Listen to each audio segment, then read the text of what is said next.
This is part 2 of F His Mama and F His Friends. There are a lot of social media content creators that are making content about being with someone and not caring about what their family thinks, not caring about their friends.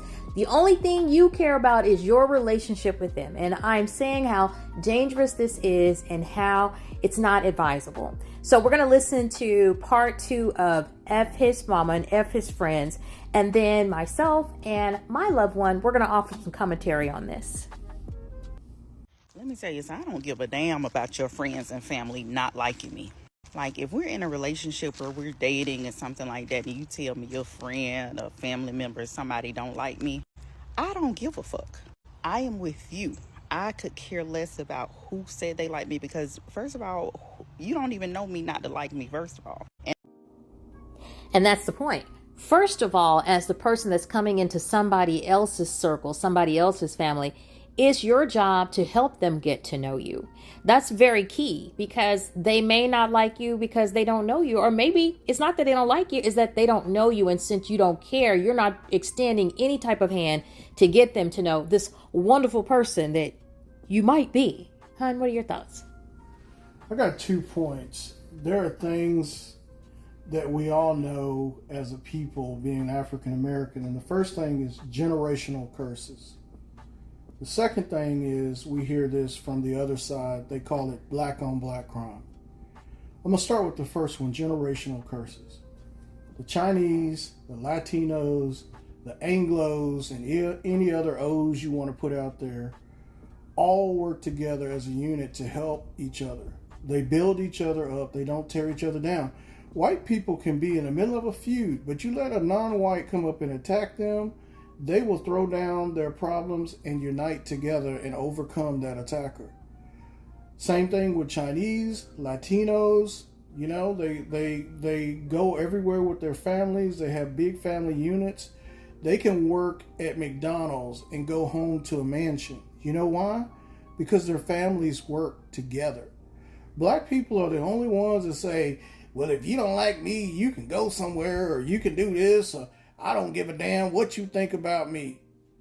That's a generational curse. We have been made to not just dislike our oppressors, but to hate ourselves. The family or the unit is the most valuable thing that you possess, because think about this. As bad as she is, as good as she's done, if she ever falls, she has no one to lean on.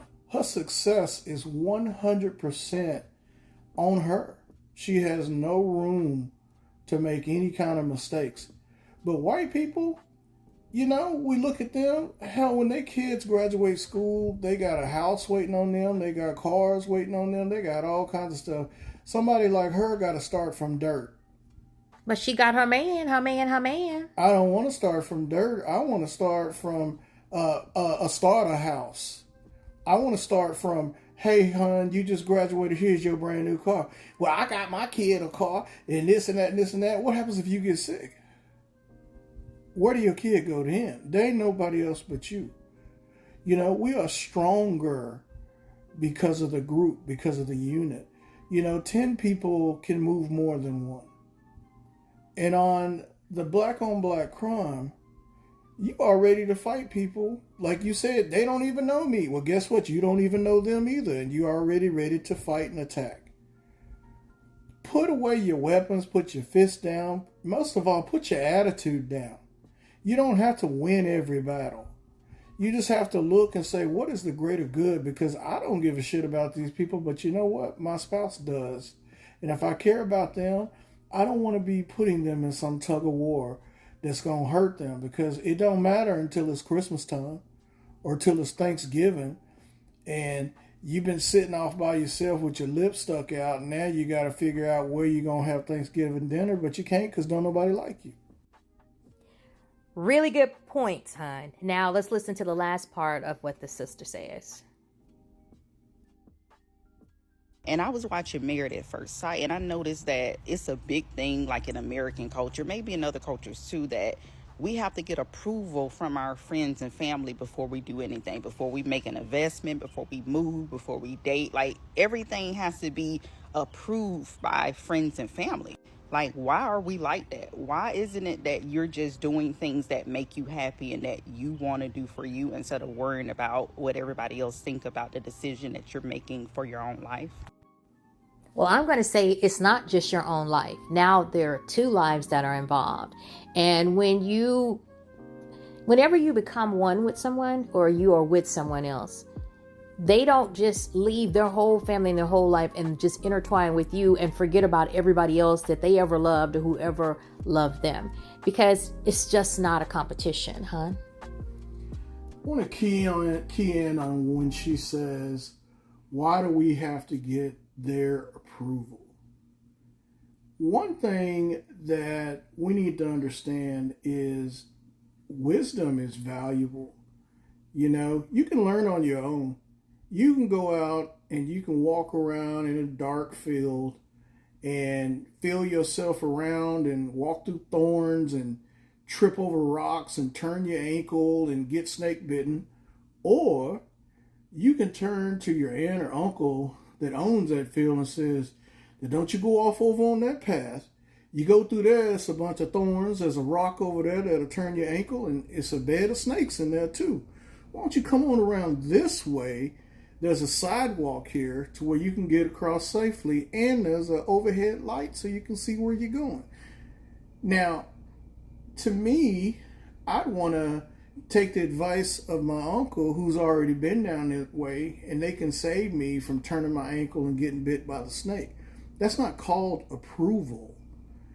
That's called seeking knowledge. You know, you may not listen to what they say, but at least you know there's a bed of snakes out there, so you can look for them. The other part of this, you know, I think about when I was young. I was a young operations manager, and I had got sent to corporate, you know, because, you know, I was doing pretty well. I felt like I was a hot shot. I was all excited about getting sent to corporate, you know, and I thought I was going to teach them something. But the funny thing is when I got there, I learned something because I got put in a pool of managers that were dealing with some of the same issues that I was dealing with. And I was able to learn more from them than they learned from them. Well, we all learned a little bit from each other. But I'll never forget, my VP stood up and, you know, they talk and he's showing us all these slides and stuff. And they're all quotes from great people. You know, and I like to hear that kind of stuff, but I didn't remember none of it. This was about 15, 20 years ago.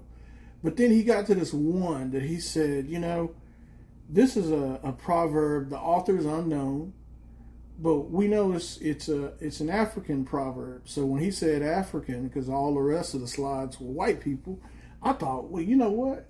I want to hear what he has to say. And this one little thing stuck with me that says, if you want to go fast, go alone. But if you want to go far, go together. You know, and you can add to that what you want to add to, but it means you're stronger as a group.